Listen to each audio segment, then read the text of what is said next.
Oi, gente, sou eu, Marcela, como eu falei, né? Aproveitando o dia de gravação e já partindo para o segundo vídeo do dia, tá? Para hoje eu separei, né? Sendo sábado, então não vou falar do projeto Frequência que eu falei no vídeo dessa semana.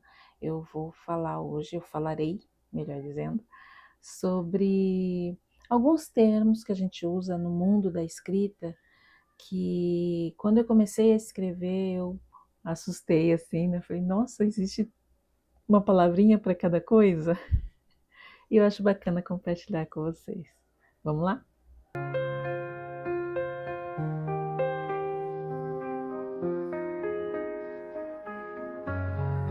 Bom, como tudo na vida, né? Tem seu linguajar, tem as suas palavras, sua forma de se comunicar, né? Então, qualquer grupo, né? Qualquer comunidade, ela tem as suas formas de se dirigir a determinados assuntos através de palavras, né, de termos, e na escrita não seria diferente, né? Então, até para classificar você como escritor existe 3 termos: o termo jardineiro, o termo arquiteto e o termo paisagista.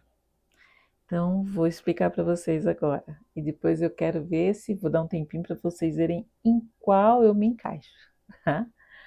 Bom, vou começar pelo termo escritor arquiteto. O escritor arquiteto é aquele que planeja tudo com antecedência. Ele tem o mapa da história, tem os capítulos, tem as cenas, ele tem as fichas dos personagens, ele tem tudo certinho antes de começar a escrever, tá? Então ele tem tudo detalhado, tudo planejadinho, começo, meio e fim, as tramas que vão acontecer, as principais tramas, né? Ele tem os pontos principais da história todinha, tá? Então, esse é o arquiteto. Qual é a vantagem? A vantagem é que você não se perde a hora que você está escrevendo. Você já sabe o que vai acontecer. O que acontece durante a escrita? O que vai acontecer durante a escrita de um arquiteto é que ele vai encaixar algumas cenas que ele nem imaginava que poderia escrever, mas que vai costurar tudo aquilo que ele já arquitetou, que ele já planejou, tá? A desvantagem de ser um escritor arquiteto, no meu ponto de vista, é que se perde muito tempo. Então você já descartar. Ixi, ela falou que no ponto de vista dela. Então já entreguei que eu não sou arquiteta. Por mais que eu imagine, eu não sou arquiteta. Tá? Mas o arquiteto ele perde muito tempo com todos esses preparando todo o cenário. Talvez se ele fosse já escrevendo, ele não perderia tanto tempo, tá? Bom, vamos agora para o escritor jardineiro. Ele ele cria a história. Ele senta e começa a escrever e vai surgindo, os personagens vão crescendo, a trama vai se desenvolvendo, tá? Ele ele vai vendo, né, as plantinhas germinarem. Então por isso que dá o nome de jardineiro. A vantagem de ser jardineiro é você extrapolar sua criatividade. Você fica ali a mil, né? Você vai tendo ideias e vai escrevendo e vai escrevendo.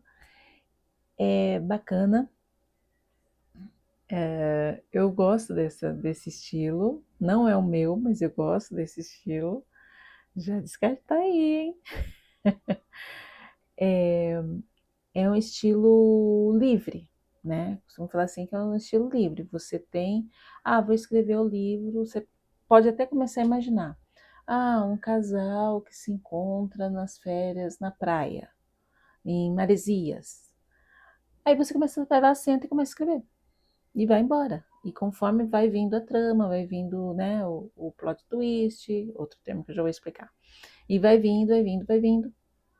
Então é o jardineiro, vai crescendo, né, o livro conforme ele vai escrevendo, certo? Então, qual é a desvantagem? Ele pode se perder, tá? E aí, se perdendo, ele vai reescrever mais vezes essa história.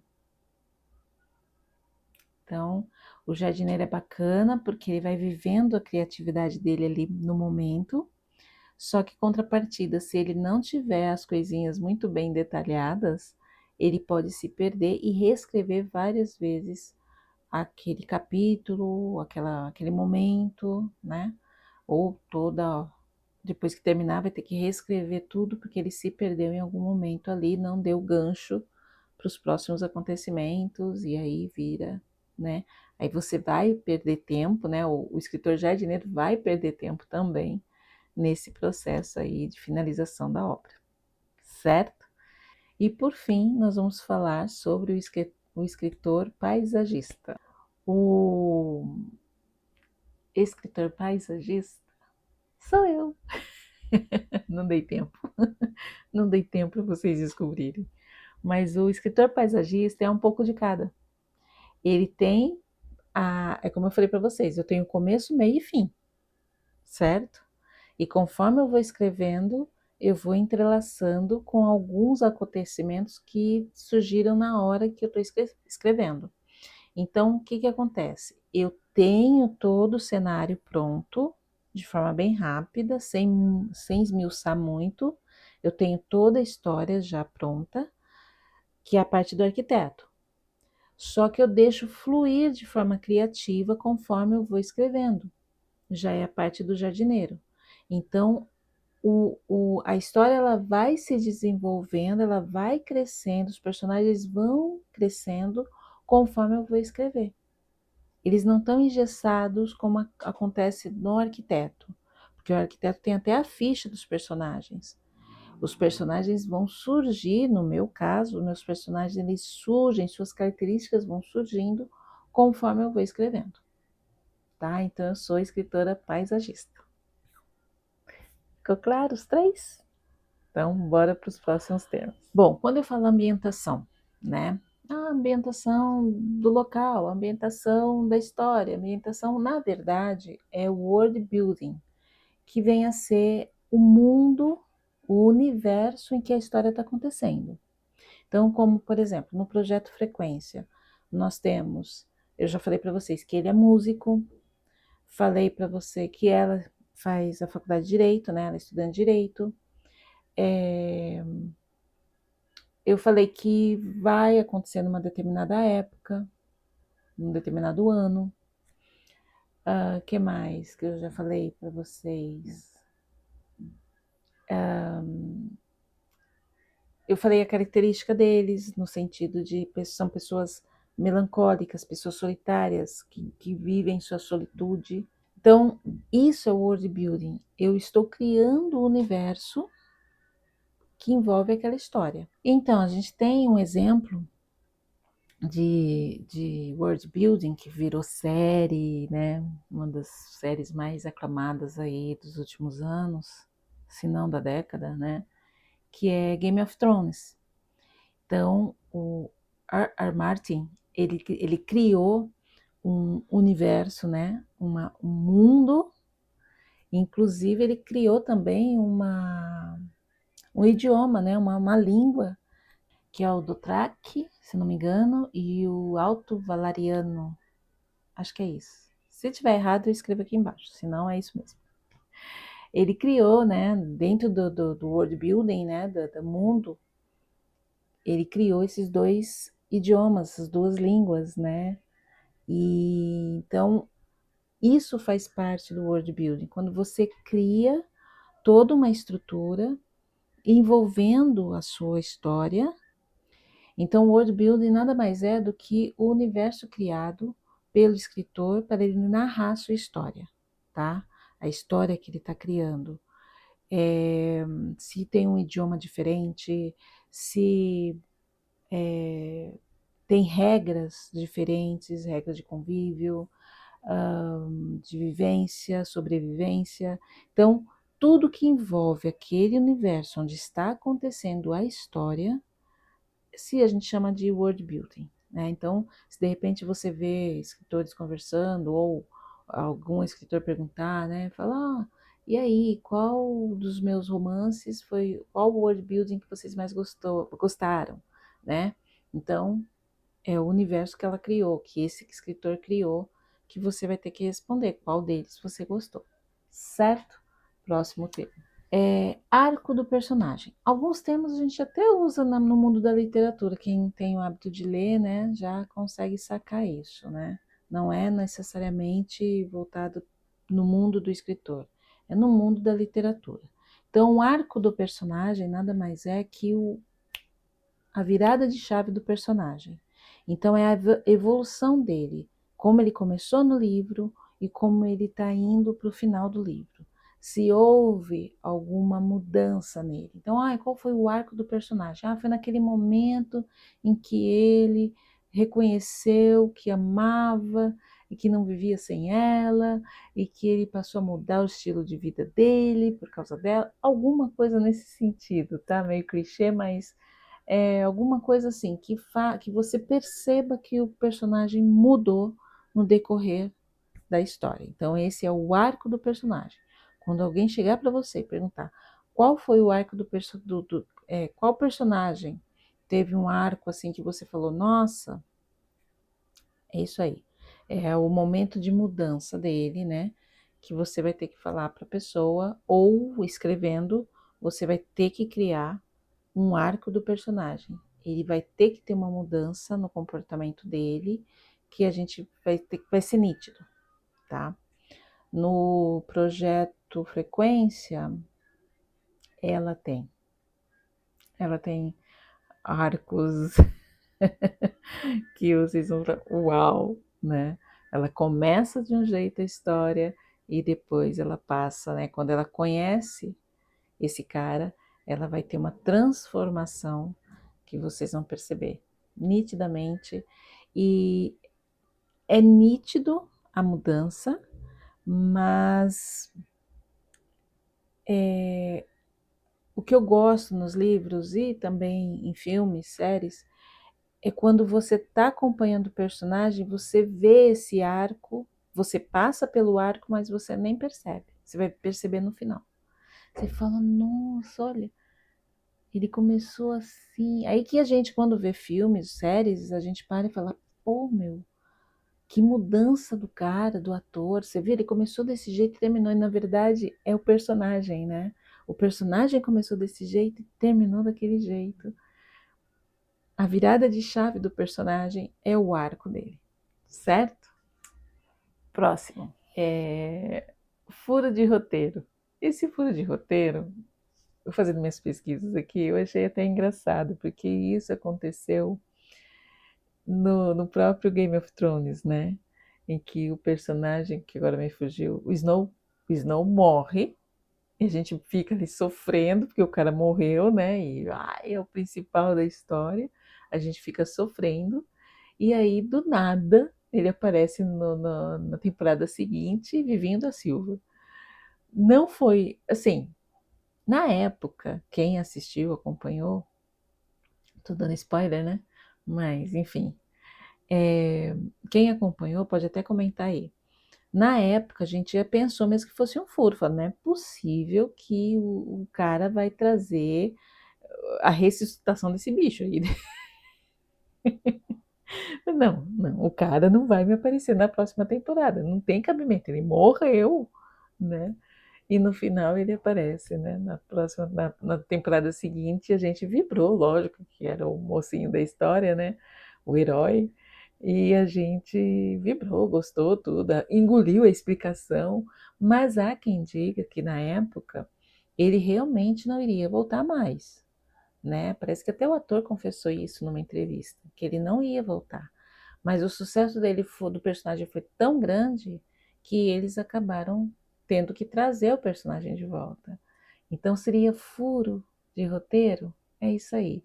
Quando você está lendo um livro e que aparece no capítulo X uma situação e no capítulo Y essa situação parece que nunca existiu. Então isso aí é furo de roteiro. próxima. Bom, existem vários termos, tá? Vários termos que eu posso trazer no próximo vídeo. Se vocês deixarem aí nos comentários, eu trago no próximo vídeo. Mas o que eu deixei por último foi o outline, tá? O outline é quando você está lendo um livro e no final do capítulo existe um resumo, tá? É difícil você achar em livros, romances, algo assim. A não ser que seja capítulos imensos, e aí o autor resolve colocar no final do capítulo um resuminho ali do que aconteceu com cada personagem, ou a trama ali daquele capítulo, ele faz um resuminho. Dando exemplo de outline, assim, mais simples, né, para poderem entender, quando a gente está assistindo uma série e vai para a próxima temporada, quando começa a próxima temporada, a gente tem um resuminho do que aconteceu na temporada anterior. Então, outline seria isso. O autor, no final de cada capítulo, ele faz um resumo do que aconteceu. Como eu falei, isso eu nunca li um livro que tenha tido outline, tá? Nunca. Mas eu acredito que seja aqueles livros longos, que os capítulos são longos, que tem uma trama que envolve muitos personagens, né? E aí o escritor, para que você vá para o próximo capítulo e não se perca, ele faça lá um outline para você, né? Ou melhor, no livro para você não se perder, para o leitor não se perder. E eu confesso que eu nunca vi um livro assim, mas enfim, esses foram os temas que eu separei para esse vídeo. Vou deixar mais um aqui, que eu acho que é importante, pelo menos nesse primeiro vídeo, que é o leitor beta. O leitor beta, eu até já cheguei a falar lá no meu perfil, o leitor beta nada mais é do que uma pessoa que você escolhe de confiança, que você escolhe para que ela venha ler o seu livro e dar o feedback para você. Então, é uma amiga, um amigo, marido, esposa, pai, mãe, irmãos, alguém de confiança que gosta, de preferência que goste de leitura, que gosta de ler esse tipo de livro, né, que você está escrevendo, para que ele possa te dar um feedback, que ele possa falar para você as coisas que achou bacana, as coisas que achou cansativo, partes que ele achou cansativo, ou então se faltou algum detalhe, se ele não entendeu aquela determinada parte ali do livro, né, do capítulo, se faltou ali alguma coisa. Então, é legal você ter um leitor beta para que ele possa ler e dar o retorno para você, né? De uma forma que ele, de preferência, que seja sincero, né?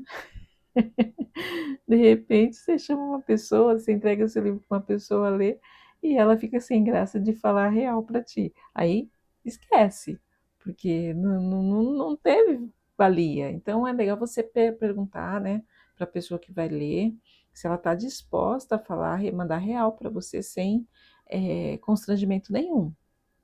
Porque esse real que ela vai te mandar é um real que realmente vai fazer você crescer no seu livro, né? Porque omitir falhas do seu livro para não te desagradar acaba te prejudicando, certo? Tudo bem que vai passar pela mão. Se for um livro escrito, um livro publicado, tudo bem, você vai ter o profissional que vai acompanhar toda a evolução, né, toda a sua escrita, você vai ter a pessoa que vai ler esse livro para poder corrigir esse livro, né, revisar esse livro, corrigir gramaticamente, enfim, você vai ter uma equipe, talvez, de pessoas que vão estar ali lendo. Agora, se você está escrevendo um e-book, né, então você vai precisar desse leitor beta e que esse leitor beta seja sincero contigo. Você não vai passar o seu livro não vai passar na mão de um profissional para depois você lançar o e-book ali, papum, né? Você publicou, tá ali para todo mundo ver. Então, quando a gente não tem o leitor beta, a tendência é que a gente peque, né? Principalmente autores de e-books, porque se você não tem alguém que possa corrigir, que possa te orientar, que possa discutir com você a parte do livro, né, os capítulos, enfim. Como no meu caso, o meu orientador ele lê a cada 2, 3 capítulos que eu escrevo. Então já é uma força que ele está me dando. Agora, se eu não tivesse orientador, e aí? Como aconteceu nos outros 4, né? Porque se eu tivesse dado o livro que mais me deixou frustrada, que é o Cicatrizes do Destino, se eu tivesse dado esse livro para alguém ler, talvez ele pudesse ter falado, Má, tá joia, nossa, gostei muito, tal, mas você podia, né, falar um pouquinho mais do fulano, do Beltrano, do Ciclano, aquela parte ali, você poderia ter prolongado um pouquinho mais, você poderia, né, de repente não seriam 62 páginas. Então, você ter um leitor beta, principalmente quem escreve book, eu acredito que seja o ideal, tá? Para que você tenha a base, né, como base, para que você tenha um feedback que venha favorecer realmente a sua obra, né, o seu livro.